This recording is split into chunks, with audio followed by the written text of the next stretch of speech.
সময় দেখা গেল যে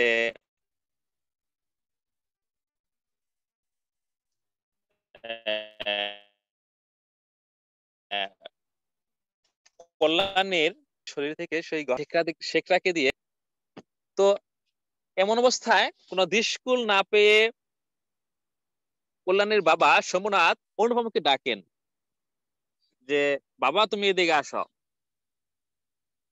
আর অনুপম আসে, আসার পরে অনুপমকে বলে যে তোমার মামা যে এসব করতেছেন, তোমার মামা তোমাদের সাথে করে যে শেখরাকে নিয়ে আসছেন, সে আমার মেয়ের শরীর থেকে গহনাগুলো খুলে আহ, পরীক্ষা করাবেন, পরীক্ষা করাবেন। এটা এতে তুমি কি বলো?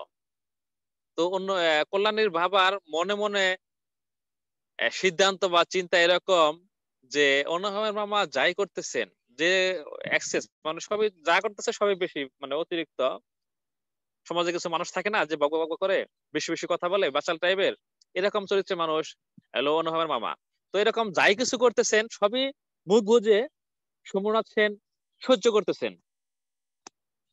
কিন্তু সর্বশেষ অনুপমের আহ মানে কল্যাণীর বাবার সিদ্ধান্ত এরকম যে ছেলের মামা যাই হোক, আমার ছেলেকে দরকার। ছেলে যদি এই বিষয়টা দেখে প্রতিবাদ করে, মানে যদি বলে তার মামাকে যে এগুলো তুমি কি করতেছ, এ ধরনের প্রতিবাদ যদি করে, তাহলে সে বুঝে নিবেন যে না, এই ছেলে যোগ্যতা সম্পন্ন, হ্যাঁ, বিবেকবান। এই এই ছেলের কাছে আমি আমার মেয়েকে দিলে আমি ঠকবো না, বা ফ্যামিলি যাই হোক, ছেলে ভালো, ছেলে কর্মঠ, বা ছেলের আহ নীতিবান, নীতি আছে, আদর্শ আছে, এটা মনে মনে ভাবতেছেন। কিন্তু কি দেখা গেল গল্পে? গল্পে দেখা গেল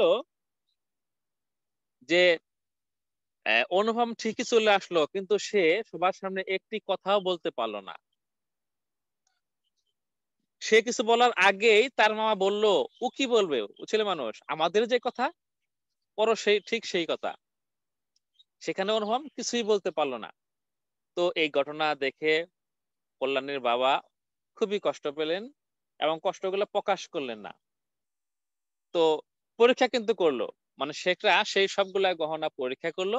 পরীক্ষার পর কি রেজাল্ট আসলো? রেজাল্ট এরকম দাঁড়ালো যে মানে আহ, গহনাগুলো সবই আসল। মানে মেয়ের বাবা সোমনাথ সেন যে গহনাগুলো মেয়ের জন্য দিলেন, উম, এই গয়নাগুলো দিয়ে দিচ্ছেন, সবই আসল। এবং কি জন্য অনুভবের মামা এগুলা শেখরাকে নিয়ে আসলো, সেটা তোমরা অবশ্যই বুঝতে পারছো যে অনুভবের মামার মনে মনে ভয় এরকম যে মেয়ের বাবা হয়তোবা তাদেরকে ঠকাবেন, যে নকল সোনা দিয়ে হয়তোবা তার মেয়েকে আমাদের হাতে তুলে দিবেন, এরকম সন্দেহ ছিল।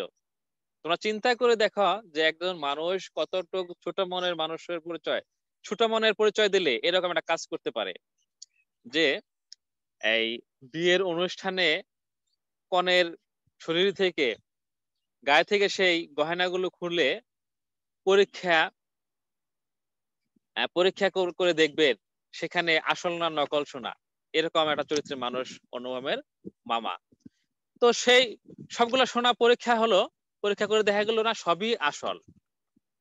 তো এক জোড়া কানের দুল, কানের ইয়ারিং, সেটার মধ্যে একটু সোনা কম ছিল, মানে ধরা যায় একটু নকলি, এরকম একটু প্রবলেম মনে হয়েছিল।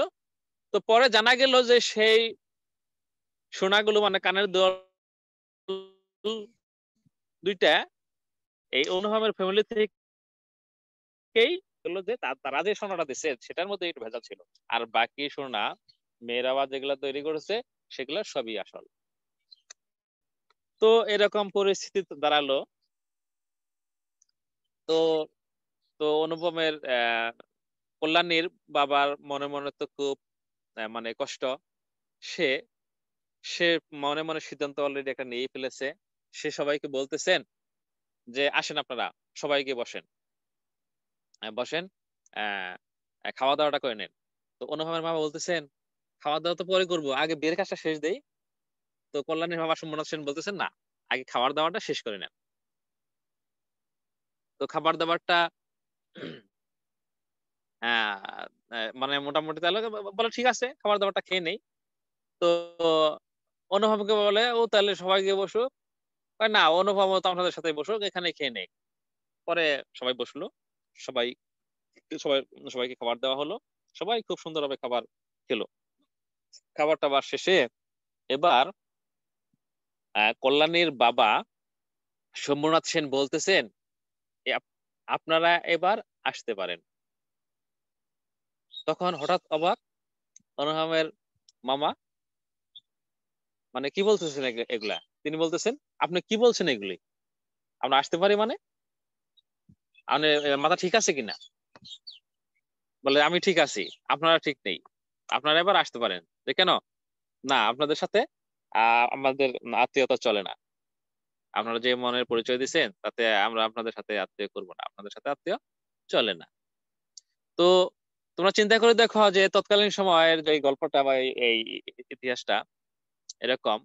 তো ওই সময় বা বর্তমানেও হিন্দু পরিবারে মেয়েদের লগ্ন ভ্রষ্টের একটি কথা আছে। লগ্ন ভ্রষ্ট হচ্ছে এরকম একটা রীতি আছে এদের পরিবারে। কিন্তু এই বিষয়গুলো চিন্তা না করেও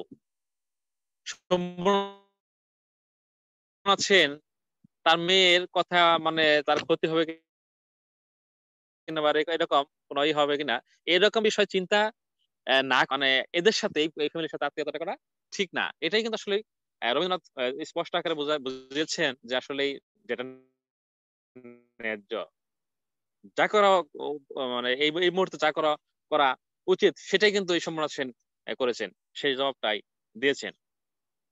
তো একটা পর্যায়ে তো খুব রাগ করে অনুপমের মামা, খুব রাগান্বিত হন।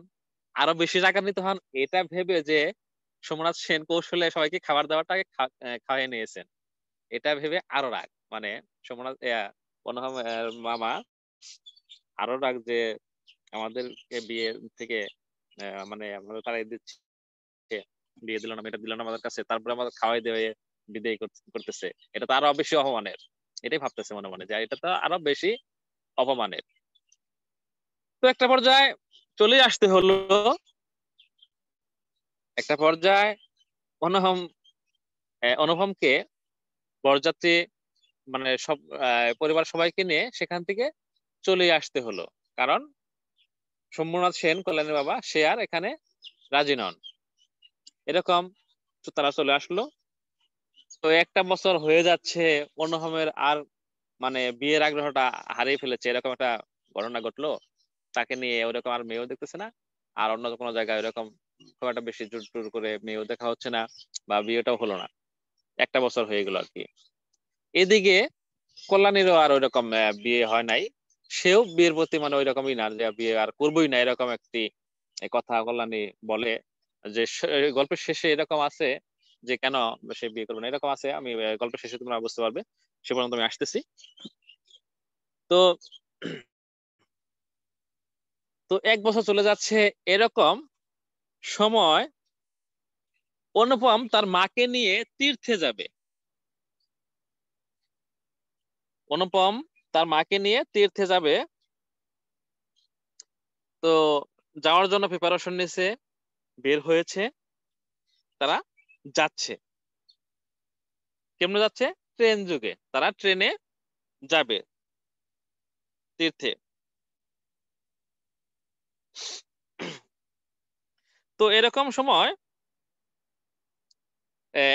ট্রেনে ট্রেনের ভিতরে একটু রাত্রি রাত্রি অবস্থা, রাত্রি হয়ে গেছে।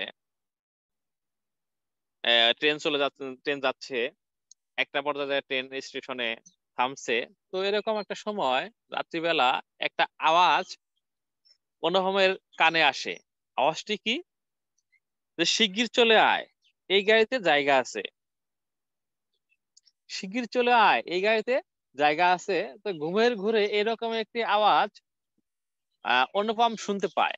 তো এই আওয়াজটি, এই সেন্টেন্সটা অনুপমের কাছে মনে হয় সেজন্য কোনো গান শুনলো। এত মধুর, এত মিষ্টি এই আওয়াজটি আহ একটি মেয়ের কণ্ঠ থেকে বের হয়ে আসছে। তো এটা ওর কাছে খুব মধুর লেগেছিল, খুব সুন্দর লেগেছিল। মানে গান শুনছে এরকম লেগেছিল আর কি। তো অনুপম খুব তুড়জোড় করে তাড়াহুড়া করে এই বাইরে জানলা দিয়ে ট্রেন থেকে বাইরে তাকিয়ে দেখার চেষ্টা করে যে এই আওয়াজটা কোথায় আসলো, কে উচ্চারণ করলো, কে কে আশেপাশে আছে কিনা। তো কাউকে পায় না। তো না পাওয়ার কারণে আবার ট্রেনে চলে মানে ভিতরে বসে এবং ট্রেনটি চলে যায় সেখান থেকে। তো পরের দিন ট্রেন যাচ্ছে, পরের দিন আরেকটি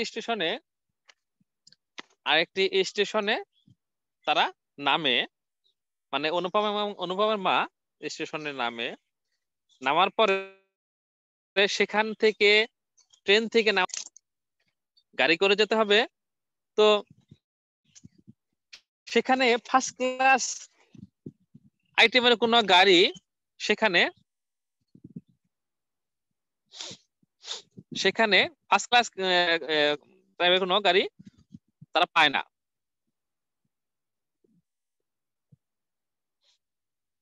এই ফার্স্ট ক্লাস গাড়ি না পাওয়ার কারণে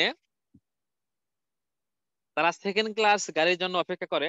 তো এমন সময় একটি গাড়ি আসে, দেখা যায় যে গাড়িটি একটি মেয়ে ড্রাইভ করতেছে। তো সে বলে যে আসেন, এই গাড়িতে আসেন, এখানে জায়গা আছে। এই মেয়েটি যখন এই কথাটি আরেকবার বলে, তখন অনুপম ভাবে যে এরকম একটি আওয়াজই তো আমি গত রাতে তো এরকম একটি আওয়াজই শুনেছিলাম। তো ও অনুপম মনে মনে ভাবতেছে যে তাহলে তো এই মেয়েটি গতকাল রাতে এরকম একটি কথা বলেছিল। তো পরে ওই গাড়িতে জায়গা পায় এবং ওই কল্যাণীর গাড়িতেই তারা মানে অনুপম এবং অনুপমের মা তোরে বসে আর কি। তো গাড়ি যাচ্ছে। তো অনুপমের মা এবং অনুপম ভাবতে থাকে, মনে মনে ভাবতে থাকে যে এত সুন্দরী একজন মেয়ে, সে একটি গাড়ি চালাচ্ছে আহ এর কারণ কি। তো একটা সময় অনুপমের মা জিজ্ঞেস করে মেয়েটাকে যে তোমার নাম কি মা। তিনি তিনি মানে কল্যাণী বলে আমার নাম কল্যাণী। যে তোমার বাবা, যে আমার বাবা সোমনাথ সেন, তিনি এখানকার ডাক্তার। তখন তখন চিনে ফেলে তখন চিনে ফেলে কল্যাণীর মা, সরি, অনুপমের মা এবং অনুপম চিনে ফেলে যে এই তো সেই মেয়ে যার সাথে 1 বছর আগে আমার ছেলের বিয়ে ঠিক হয়েছিল। এবং অনুপম বুঝতে পারে যে এই সেই কল্যাণী যার সাথে আমার বিয়ে হয়েছিল 1 বছর আগে। তো এই গল্পটির নাম অপরিচিতা। অপরিচিতা অপরিচিতা লাগে যখন যখন কল্যাণী এরকম একটি আওয়াজ করে যে শিগগির চলে আয়, এই গাড়িতে জায়গা আছে। এরকম একটি আওয়াজ যখন করা হয় রাত্রিবেলা, যখন ঘুমের ঘুরে যখন অনুপম শুনতে পায় অপরিচিতা অপরিচিত বা কিছু কিছু পরিচিত মনে হয় আওয়াজটি। এটাই কিন্তু এখান থেকে কিন্তু গল্পের করে নামকরণ করেছেন। এবং তো যেখানে ছিলাম যে ওই গাড়িতে করে তারা যাচ্ছে এবং মেয়েটাকে জিজ্ঞেস করলো, মেয়েটাকে ওরা সবাই চিনতে পারলো, অনুপম এবং অনুপমের মা চিনতে পারলো। কিন্তু মেয়েটা অতটা বাবা ওইভাবে খেয়াল করে নাই। তো পরে স্টেশনে যে ওরা নামে নামে ওদের গন্তব্যস্থলে চলে যায়। আর ওখানে তেমন কোনো কথা মানে অনুপমের সাথে বা কল্যাণীর সাথে বা কল্যাণীর মায়ের সাথে অনুপমের মায়ের সাথে এরকম হয় না। তো পরে অবশ্য জানা গেছে যে বারবার চেষ্টা করা হয়েছে যে কল্যাণীকে কোনোভাবে রাজি করানো যায় কিনা। অনুপম কিন্তু চেষ্টা করেছে, কিন্তু কল্যাণী কোনোভাবেই রাজি নয়। তো এরকম একটা পর্যায়ে মানে শেষের দিকে এইভাবে গল্পটি শেষ হয়ে যায়। মানে কল্যাণীকে অনেক চেষ্টার পরেও যখন সে বিয়ে করতে রাজি নয়, তখন অ্যান্সারে বলে অ্যান্সারে বলে কল্যাণী যে মাতৃ আজ্ঞা, মানে বিয়ে করবে না কেন, মানে বিয়ে করবে না করবে না কেন, মাতৃ আজ্ঞা, এরকম একটি কথা বলে সে অ্যান্সারটা দিয়ে মানে এটা শেষ করে দেয় আর কি। আর অনুপমও তার অপেক্ষায় থাকে, কিন্তু শেষে আর হয় না, বিয়েটা হলো না, মিলনটা আর হলো না। আর ওই রেল স্টেশনে থেকে যখন গাড়িতে ওঠে অনুপম, সেখানে এই অনুপম একটি ক্যামেরা রেখে যায়, ভুলে একটি ক্যামেরা ফেলে আসে। এটা অনেক সময় নবী থেকে আসে যে অনুপম স্টেশনে কি ফেলে আসে।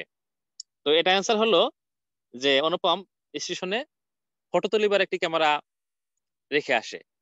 তো এইভাবে গল্পটি শেষ হয়ে যায়। তো এই গল্পের কিছু মূল বিষয় আছে, শিক্ষণীয় কিছু কিছু বিষয় আছে। সেগুলা হলো যে এই অনুপম এম এ পাস করা একজন ছেলে, সে ওই রকম মানে ভূমিকা নেয় নাই এই গল্পে, নিতে পারেনি। মানে এই পরিবারে যে সেরকম ভূমিকা পালন করবে সেরকম ভূমিকা এই অনুপম পালন করতে পারে না। সেখানে তার মামা যেটা বলছে সেটাই হচ্ছে, তার পরিবারের অন্যরা যাটা বলছে সেটাই সে মেনে নিচ্ছে। আমরা এখান থেকে শিখলাম যে শুধু শিক্ষিত হলে, শুধু এম এ পাস করলেই সে যোগ্যতা সম্পন্ন হয় না। সত্যিকারের শিক্ষিত হলেও তাকে জানতে হবে, তাকে বুঝতে হবে, পরিবেশ পরিস্থিতির শিকার হতে হবে। তো এরকম কোনো ভূমিকায় অনুপম ছিল না। তো সবাইকে ধন্যবাদ। গল্পটি আমার মনে হয় সকলের মনেই ভালো লেগেছে, সকলের কাছে অত্যন্ত প্রিয় লেগেছে। লাগার কারণ হলো এটাই যে রবীন্দ্রনাথের লেখা গল্পটি এরকম নাটকীয় ভাবেই শেষ হয়ে যায়। তো সবাইকে ধন্যবাদ। করোনাকাল সবাইকে ধন্যবাদ দিয়ে পরবর্তী ক্লাসে থাকার জন্য এবং মনোযোগী হওয়ার জন্য, এবং বাসায় যত্ন সহকারে সাবান পানিতে হাত ধোয়া, যেহেতু করোনা, এবং বাইরে অপ্রয়োজনে বাইরে বের হবা না।